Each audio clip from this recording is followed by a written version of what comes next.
everyone, I'm Ranger Rob and welcome to the Ranger Rob Country Living channel. Now you might have noticed I didn't have the dogs go out the door. Well, there's a reason for that. They're being traitors. Why? Well, because they got bones. And once they got bones, I won't see them for a while, but if we go over here, we'll see we got one working on a bone right here, and the other one's over there working on a bone. And they're sure not interested in doing any acting for me. So let's take a look at Cinder. Let me tilt my camera. And what you got, Cinder? What is that? Yum! Lucky dog. And then we got the other dog over here. She what do you got, Belle? Let's see. Belle, what do you got? Yum.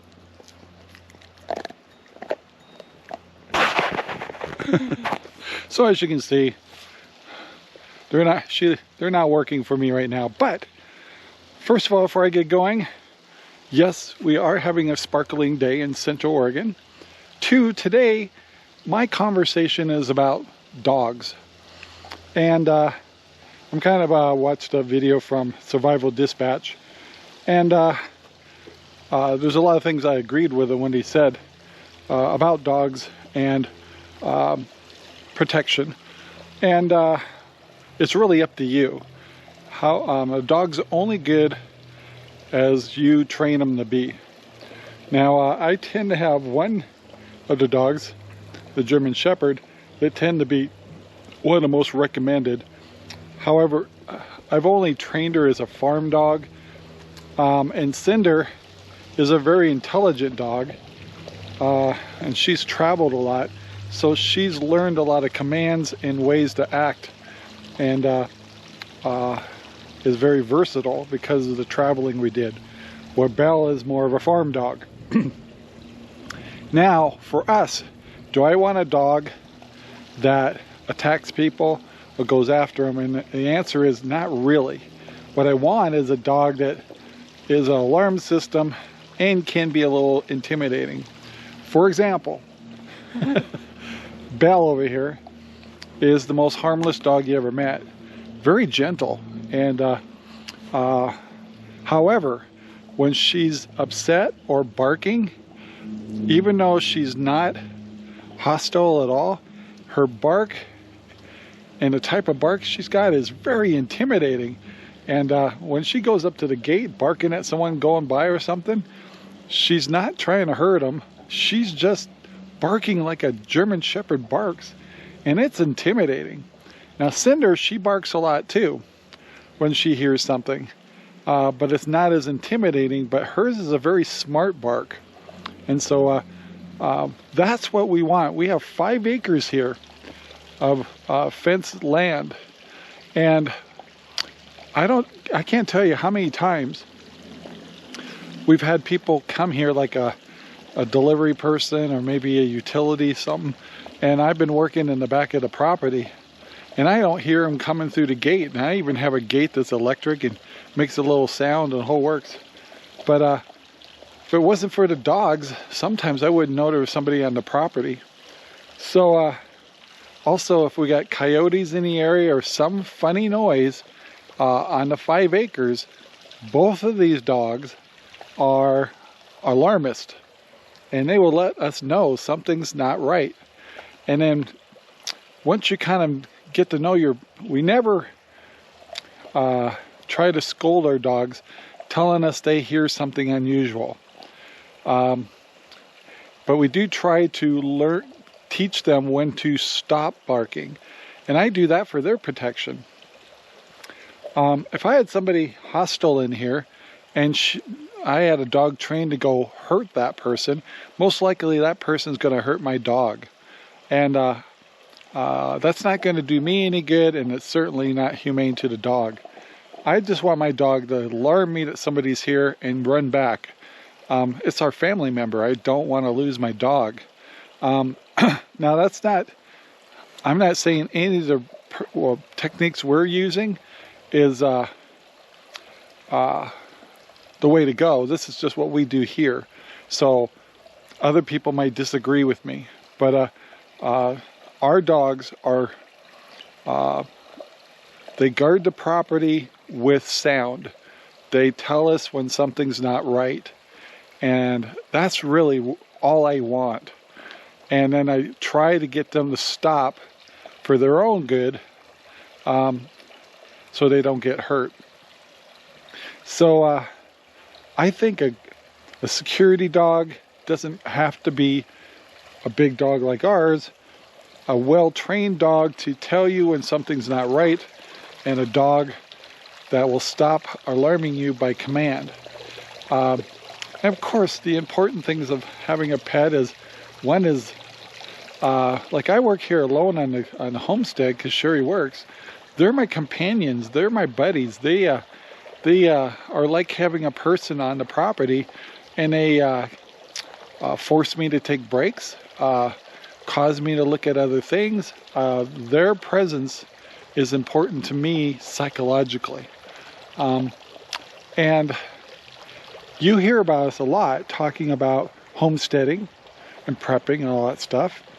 And so if you feel about your dogs like I do, these two wonderful creatures that we have on our property, then you need to also keep in mind that you want to protect them. And and protection means eating healthy, vet checkups, yes, vaccines, all the things that could hurt them. And also every region you're in, it could be different. If I was in Phoenix, there was a while that I had Cinder get a rattlesnake vaccine. Doesn't save them, but it buys them time to get to the hospital. However, we have rattlesnakes here, but very rare, and we're in a section of a high desert that you just don't see that many of them. But your regions is important. It was where you grow up, or what state you're in and stuff.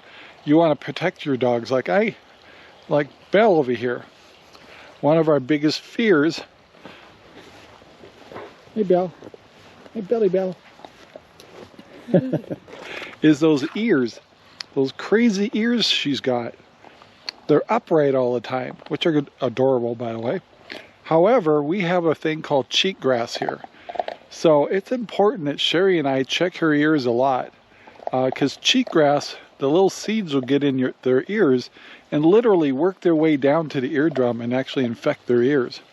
And sometimes you have to have surgery just to get those out. So you got to watch your dog's ears and keep them clean.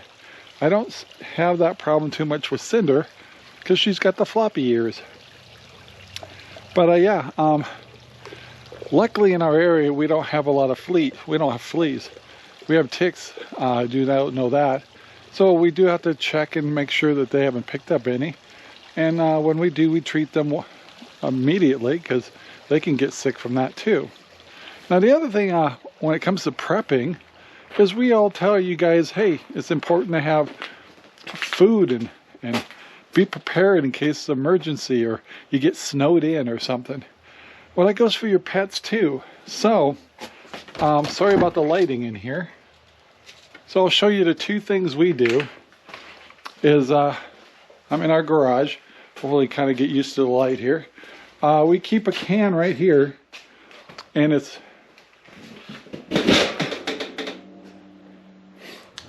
a totally extra bag of cat food and dog food. And yes, I'm talking about cats too. And yes, I'd like to have more, but we got to store this stuff in steel cans. So as I get more steel cans, the more I'll store. I also have to do the same thing for my chickens. I keep a backup of food for our animals. The other thing, it's kind of dark in here, I know, is our dogs also get wet food. So we have been ordering wet food a little faster than they can eat it. So I've always have a surplus of wet dog food, which we mix a lot of times with their dry food, for the dogs in case we can't get to the store or something keeps us from buying dog food. My pets will still eat well. because they're part of our family. So anyway, I know I don't talk about the dogs that much, or the cat. The cat's important to us too. Our cat, although she's an indoor cat, her importance is letting us know if we get critters in the house, like a mouse or something. I know it's a little job, but when we traveled in the RV and we had our cat with us, there was a time in Seaside that we have old videos you'll see on this channel when we were doing RV travel. Our cat would not move from a certain area in the RV, and needless to say, it's like she was trying to tell us, you got a mouse in your RV, and we would have never known. Anyway, thanks to her, caused us to seal up more holes in the RV, and also we did catch that mouse, and it was because of that cat. And so that's her job. Not a big job, and she's a family member, and she gives us love and affection, and pretty much allows us to live in the house, which is really nice of her, probably because we feed her. So pets are important on a homestead. They can be very helpful with the animals. However, I have a German Shepherd is a herding dog, so I can't have free-range chickens in our yard because of her nature. However, Cinder is very tolerant. She can actually come into the chicken coop and doesn't give a crap about the chickens. But she'll chase every one of them. And I can't be mad at her. That's her natural ability. But Cinder's a very, each dog has their specialties. She has helped us catch a chicken that's gotten out, but it was pretty rough around the edges. And like, I got one dog that loves water. I have another dog that hates, she loves water, she hates water. So you notice we have a pool in the back that's for Cinder. She has nothing to do with it except drink the water out of it. So that's a little summary of how we feel about our pets and their importance on the homestead and for prepper survival security. But at the same time, the dogs are only as smart as you train them. And I haven't overly... Cinder is much more trained because we lived in the city a lot with her, where Belle has been a farm dog. So she doesn't have the mannerism to handle the city very well. And that's our fault. But she has other abilities here on the farm that she keeps people on their toes if there's strangers coming to this property. But once they get on the property, they'll find that she's a sweetheart and she'd never hurt them. But she can certainly deter people and make them think twice before entering our property. What you got there, baby? What you got, sweetheart? What is that? What you got there? Is that a boat? Yum. Another thing I didn't talk about is both of our dogs are females and spaded. Yes, they're both purebreds, but we just didn't want more puppies. Anyway, being females, you'll tend to get more spots in your lawn where a dog's a leg lifter and a male. And so like the German Shepherd males are a lot bigger than our German Shepherd, and they can be much more intimidating. But no, we like the females, and luckily our two females get along really good, and it's just what we prefer. But please, if you're gonna get a female, make sure she's spaded, and unless you are planning to have puppies. And no, we get enough on our plate to not be interested in breeding dogs either, but we do like purebred dogs because they tend to live by the nature that they're bred to do. So we know what Cinder's typical habits are, and we know what Belle's habits are. And knowing that she's a herding dog, you can certainly see her habits are a lot different than Cinder's, the Labrador, whose nature is a little different. So I hope that kind of sums up a little bit what we expect here from our dogs and why. They've got a lot of, 5 acres is a lot of acres for the check out. And but trust me, my dogs would be able to handle much more acreage than this. Their hearing is amazing. And they let us know. And sometimes it's in the middle of the night too. And can be a little irritating, but once again, we try to praise the dogs for telling us that something's not right. One of the last things I want to talk about having pets, and this is true not just with dogs, cats, and chickens, and whatever animals you might have in your thing, is they also are a responsibility. You're accountable for those animals and their welfare. And just like homesteading, having animals will be a deterrent for you for taking vacations, how you build, like you notice with our garden, we put fencing around it. It's because I've got dogs that are very smart and they will get into our garden because there's treats in there. Like, don't even let Cinder get close to a green bean. She loves green beans. So you've got to make changes in your property, fencing around your gardens to possibly to protect your gardens. The dogs give us a lot of security and friendship, but they also can damage things. So you got to keep that in mind. So go with the expectations that don't set your homestead up for their failure. Set it up so they can be successful. Just like we used to let the dogs come into the greenhouse a lot, but we found out, at least the German, like chocolate lab, she'll munch on any of those plants on the floating rafts. The other problem we have with the German Shepherd is she's a herding dog. So it was worrisome at first, but she likes to chase the chickens around the coop. And it turns out the chickens like it. So every once in a while,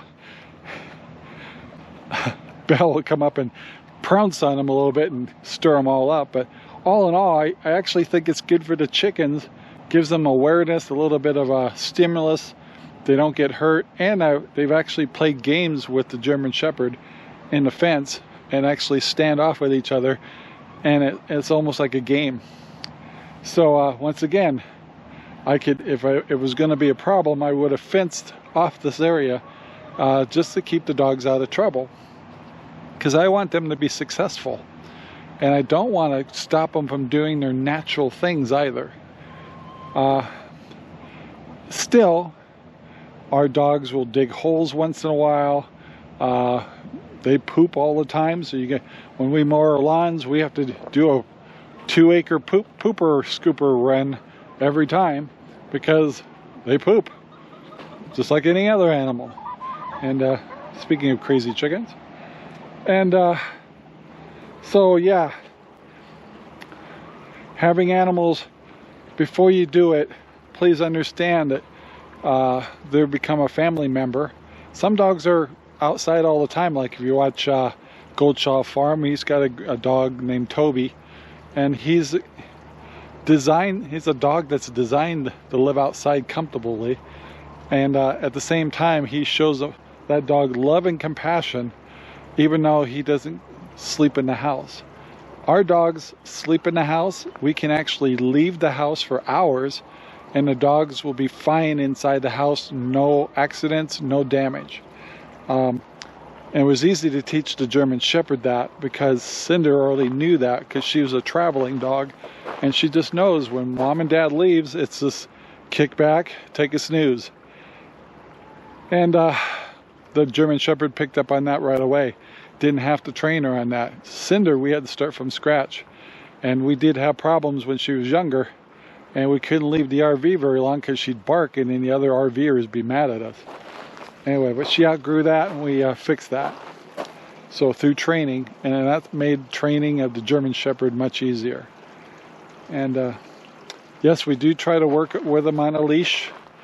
We do, we are firm with them when it comes to what they can and can't do, and we also are firm of how they relate to one another. If one gets a little bit more bossy over the other, we try to deter that and let them know that that's a line you don't cross. And we tend to let the chocolate lab be the senior dog and try not to let Belle try to overcome that, and it seems they'll be working just fine. Of course, that's the nature of the dogs. So anyway, I hope that answers all the questions. 2, brings out a good conversation about having a pet or a dog or cat and animals on your homestead. Understand that you're accountable for them. Understand if you're into prepping and being prepared, that you include your animals in that, just like my chickens. Even though I got tons of food out here right now, I've got an extra 200 pounds of food for my chickens in case there's a shortage on chicken feed. And not real likely, but it could happen. And as long as I can keep that food dry and safe, what's it gonna hurt? And maybe I have a financial month that's tough. It'd be really nice if I didn't have to buy dog food or cat food for that month, as you know, going through hard times or something. So prepping can also be prepping for emergencies like that too. So anyway, I hope this was a useful video to you, and I want to thank you very much for watching. Please take the time to like, subscribe, and share our videos all over the whole wide world. We'd appreciate it. Sharing is caring. And in your comments below, tell us about your dog. Tell us your dog's abilities and things that you're doing that maybe I didn't bring up in this video. So guys, have a great day. Be safe. We'll talk to you later. Bye now. Our videos are made possible by Ranger Rob Poopy Bags, available at Amazon right now. Thank you very much for watching our video. Please take the time to like, subscribe, and share our videos all over the whole wide world. Thanks.